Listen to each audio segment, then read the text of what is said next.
welcome to our second episode of Trident Talks live here in Las Vegas for Black Hat. I'm joined by James Wickett from DryRun Security, CEO and co-founder, right? So I'll let you introduce yourself. Yeah, hey, Gareth, thanks for having me. So you're not really around from Vegas area, are you? Correct. No, right on. No, I'm glad to be here. DryRun Security, we are doing an AI native approach to static application security testing. So it's a lot of fun. Cool. And what's your background? So I've been in the AppSec world for last 20 years. I've worked at several startups, several big companies as well. From like hands-on practitioner a lot of times, and I've kind of come up through engineering through my whole career. Yeah, so that's going to be my next question. So you came from that software background rather than kind of a pen testing background, for example? Yeah, I came in like more. I was definitely more inside of like my first job out of school. I was working on like web systems, and we were managing kind of some web properties that were doing a couple $100 million of annual revenue through that. Cool. And trying to keep those up, and keep that up and running. So more like systems operations, later called DevOps. That was kind of where I cut my teeth. Okay, and then later going into DevSecOps. Yep. Later DevSecOps kind of became a thing, and we're thinking, oh man, this DevOps thing really should apply to security too. And so we kind of like just took that journey and was part of that. Amazing. I see the T-shirt, rock 'em. Oh yeah. Okay, this is we're trying to teach everybody, to fight AI with AI, fight robots with robots. In fact, I noticed your shirt is looking a little. You could definitely use one of these. So amazing. Yeah. All right, you gonna put it on? Yeah. I'll put it on right now. Okay. Yeah. Hopefully it fits. I have not tried this on prior to this. Okay. Well, so, I was sort of sizing you up earlier. I was like, all right, I think Gareth is, he's just gonna fit good for him. So, all right, look at this. All right, man, you're in. There you go. Let me move this. There we go. So am I now officially part of the club? You're part of the club. Yeah. You're ready. You're ready to go. So. Cool. You'll definitely get some laughs around the conference. It'll probably be my bedtime T-shirt kind of thing, right? So, okay. Yeah. Cool. So tell me what DryRun Security do. Yeah. So DryRun Security. I mean, we are we're teaching everybody to like dry run your code, which does code analysis as code's being written, and so you can actually ship secure software.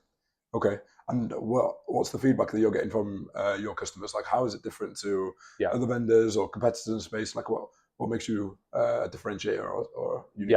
Yeah, we take this process called Contextual Security Analysis, which is radically different from like the regex-based, pattern-based approach that a lot of companies have taken over the years. And because that approach is really limited to like what you can learn or know about it. And it's been really, really fun doing this because we'll get in front of a customer and maybe they've been using like one product out there, like a Sneak or a SimGraph or whatever. And it's not a fault of those tools, but like that pattern matching approach can only tell you so much. Then they run DryRun Security and they're like, how did you figure this out? Like it feels more like you have like a team of like automated, application security engineers working on the code, right? And so it's incredible to kind of work with customers on that. And why would they adopt like an AI native AppSec product over your traditional AppSec product? Yeah, I think that if like the pace of development wasn't changing like it is, if AI tool and technologies weren't growing for like on that side of the house, I don't think they'd be so interested. But risk is coming in like different shapes and forms and sizes than we've ever had before. So that's really driving a lot of the adoption. Because AI systems, they don't make typo errors. They don't cause unsafe memory conditions anymore. They don't, anything that could have been written for a pattern, like AI's learned that and is known generally not to make those mistakes.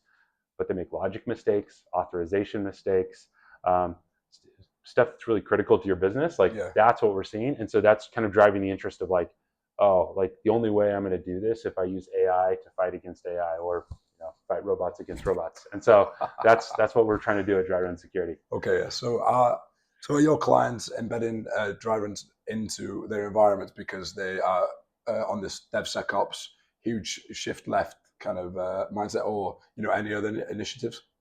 I think I'd say they're either on like an AI initiative. We end up having customers that where the security teams have sort of like realized like AI is here to stay. And we as a security team need to have an AI answer. And so we're happy to be part of that solution for them. I'd say those are some of the two main drivers, and then some people are just coming. We have a report where we've kind of taken and compared our tool and our tooling and approach to kind of like previous gen of security scanning technology. And when people see that, there's also this reaction of like, we are missing so much and like really relevant critical issues that are inside of our code base. Okay. Yeah. And AppSec predominantly hasn't changed a lot over the last 10 or whatever years, right, from a product perspective. So Yeah. why did you decide to be that differentiator and apply an AI native product into the AppSec space? Yeah. So I started working at Signal Sciences whenever it first started as a company, which was on the runtime defense, like as a web app firewall. My co-founder Ken Johnson, who you've also interviewed as well, Yes. he came out of GitHub, and just like there's a lot of frustration in the space, and there needed to be a better way. And because we're looking at the context and we're able to look at the semantic analysis of the code, that is just it's night and day change over what you can do with like a regex based or a pattern based approach. Cool. And I asked Ken the exact same question, right? Yeah. So okay. When did you feel that pain point? Like, when did it get too much where you were like, right, I'm absolutely sick of having to do this every week, month, or whatever. I need to create a solution to fix the problem that DryRun now solves.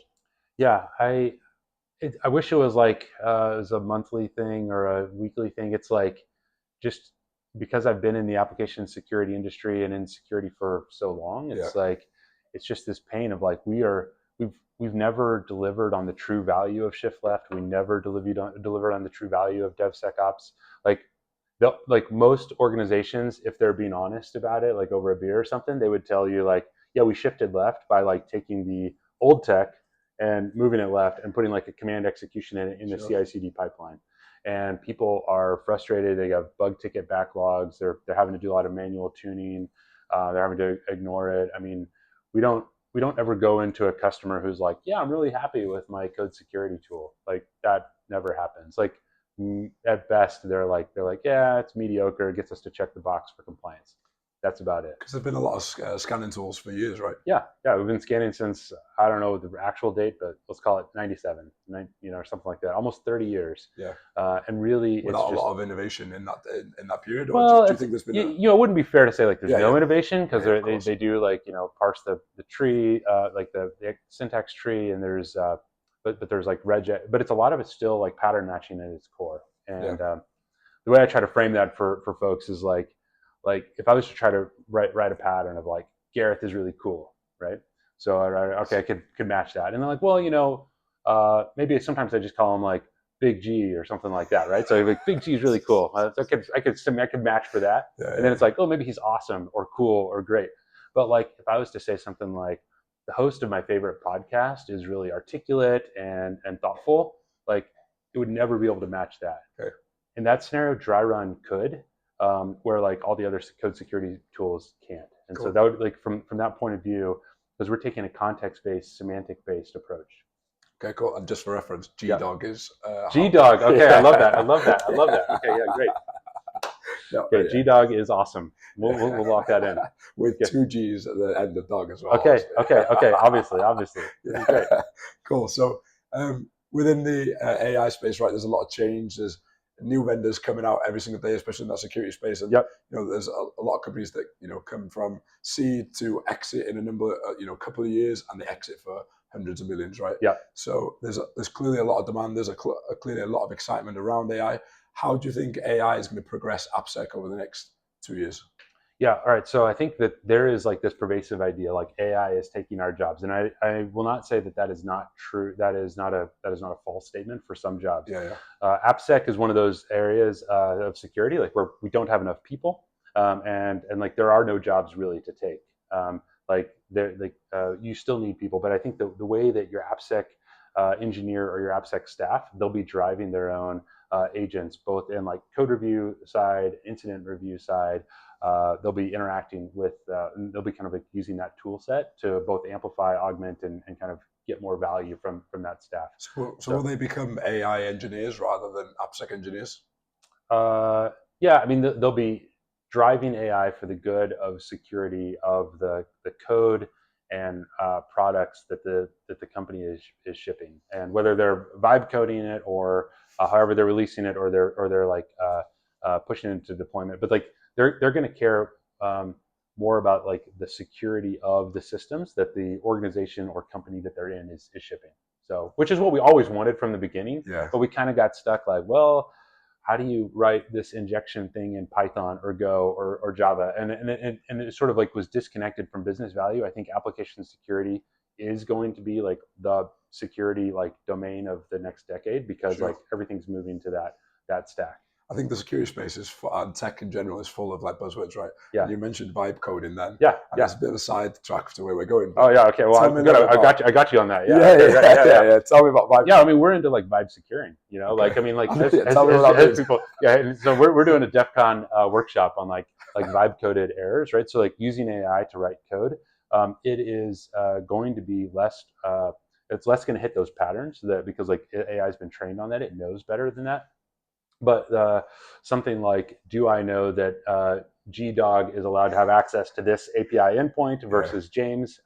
Well, like sometimes it'll make mistakes on authorization. Sometimes it'll make mistakes on like different types of routes and different roles that have access to it. Okay. And it's more of a almost like a human-based mistake, like a junior developer would make, or even a senior developer would make. And so that's the kind of stuff that you can't find with pattern-based tools. And so, but we're a tool like us, an AI native SaaS, like we can find that. Okay, cool, amazing. Thanks for a term that's I don't think the term is going to live with us for forever. I think it's sort of just a moment to describe the ethos of like how people are able to ship code quickly, and that's great. We just think as they're doing it, they need to do it also securely. And so when you dry run your code, you're looking at it from we have a dozen or so agents that start like analyzing it in a bunch of different ways, and like then you're able to ship software securely. And so it's totally cool to vibe code, but make sure you're using like a product like DryRun at the same time, and you'll be able to be in good shape. Okay, cool. And if you were having to start again, right, from day zero, and you wanted to get into application security now, do you think the path has changed from maybe how you got into it versus what you would need to do now if you wanted to get into that space? Yeah, I think the cool part is, even if I was trying to get an AppSec a couple of years ago, I feel like the space has changed where you have like enough learning labs and modules and like test places to fire against instead of just doing it randomly on the internet. Mm-hmm.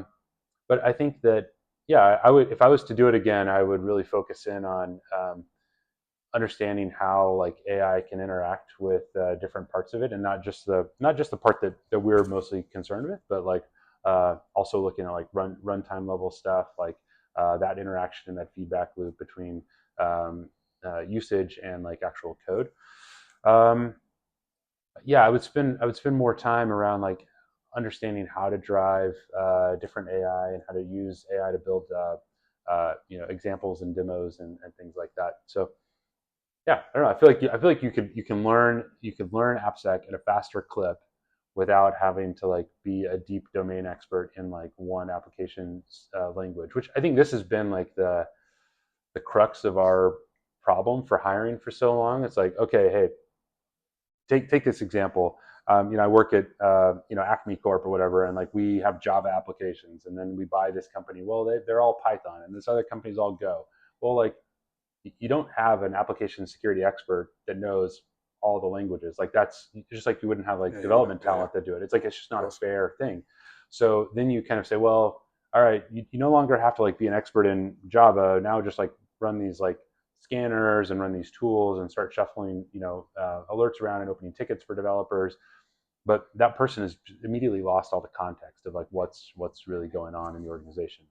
But using AI-based tools, now you can actually go deep without having to know anything. As long as you know like one programming language and you know it well enough to like build, those same concepts will be able to spill over to other languages. So you won't feel like out of your depth when you find a problem with Go or Java. So, and how important do you think being able to communicate your findings and within the AppSec space? How important is communication? I think that it's always been important. I think that we see where people will throw code or issues at a prompt and then try to like get that back and just kind of like regurgitate that. You still want to do the validation step. So I think there's going to be a need for that. And there is more, like, the great thing, like the good AppSec people I know are really empathetic to the people that they work with. And so, shameless plug for DryRun here, but like we look across all the changes in your organization, and then every day, like we tell you, like, here's the important stuff. And sometimes, it's like it would be hard to call out with another tool. Well, a lot of our like high performing AppSec engineers, they read that and then they jump over to the conversation with the developers and they start interacting with the developers on the stuff that's being worked on. Sure. So yeah. Okay, so I've seen a lot of companies that we've worked with, especially when AppSec became like this big booming title that a lot of people are hiring, right? So especially in like tech and software houses, rather than hire a team of AppSec engineers, they would get like an AppSec consultant or maybe like a security champion that's embedded across the whole business, right? So are the best, coming to my question, are the best AppSec people that you know, are they former developers or are they consultants, or what's their background? Yeah, I'd say a lot of them are former, or we came out of development instead. And then a lot of them are reporting up through kind of like the CTO or the engineering side of the house, and they're kind of like tied directly and linked into that unit. So, and that it allows them to be a lot closer to like their applications, their products, like their whole stack. And So there's a lot of pushback around kind of like the Security Champions program and if it's generally effective and does it work. There's a lot of debate around it, right? Yeah. What's your thoughts? Well, it depends on the culture. I think that I've seen positive examples of it working. I've seen examples of it failing, and I think it depends on any type of any type of movement. And I spent a lot of time with the DevOps communities over the last 15 years, and we saw the same thing. Like sometimes DevOps would do really well at some spots, and sometimes it wouldn't. And a lot of it ends up being like an organizational culture and inertia problem. Okay. Yeah. So I don't mean to give you a non-answer there, but it's sort of like it's been done well and it's been done poorly. So you think that the best AppSec people, they are the very best because they can show compassion to what the developers are kind of going through, right, and the pains and the struggle that they're experiencing, and making security. They're developers themselves, so they already speak that language, and then they can be like, well, here's how let's see what we can do to Rather than make security a pain, you make it just a part of what you do, right? That's right. If you show up and you're like, here's 100 tickets, I want you to fix all those, like that's one way. Or hey, I noticed some things, let's talk about it and let's see what we can work on together collaboratively. That's another approach. And you figure out who do you want to be your coworker, right? Like you want the one who's going to like dive in and be a part of the solution. Cool. And what's next for DryRun? Yeah, DryRun. Well, I mean, we're doing a vibe coded workshop here at DEF CON, so that's a lot of fun. We're continuing to help folks find issues in their code bases and expose that for them. And we're seeing more and more people really understand like DryRun is not necessarily a replacement, but it's an amplification, or it feels like you've added an application security headcount to your team. And so we're having a lot of fun with that, and it's just it's incredible. Amazing. Okay, cool. And finally, where can people find you? Okay, yeah. So you can find us at DryRun.security. My handle is Wickett, just my last name. And I'm on LinkedIn and X and all the places. Amazing. Okay, yeah, cool. And at DEF CON?